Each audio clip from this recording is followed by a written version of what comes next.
Hello friends, क्या आप भी मेरी तरह MIUI की एपिसोड से इंतजार कर रहे हैं? तो अगर कर रहे हैं तो इस वीडियो को अंत तक जरूर देखिए, क्योंकि मैं इस वीडियो में बताने वाला हूँ कि MIUI कब लॉन्च होने वाला है। तो मेरा नाम है रोहन और आप देख रहे हैं इनपुट। तो चलिए देखते हैं कि MIUI कब लॉन्च होने वाला है।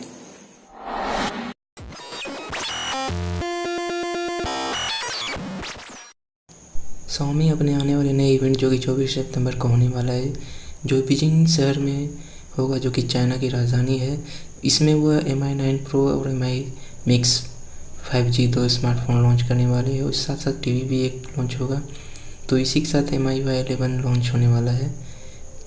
जैसा कि आप देख ही सकते हैं इस ट्वीट में कि MIUI 11 दो फ़ोन जो कि 5G है वो उसके साथ लॉन्च होने वाला है, जो कि MIUI 11 अभी चाइना में लॉन्च होने वाली है। तो इंडिया में आने में भी कोई ज़्यादा टाइम लगेगा नहीं, तो ये मे बी अक्टूबर लास्ट या नवंबर फर्स्ट वीक में आने का चांस है।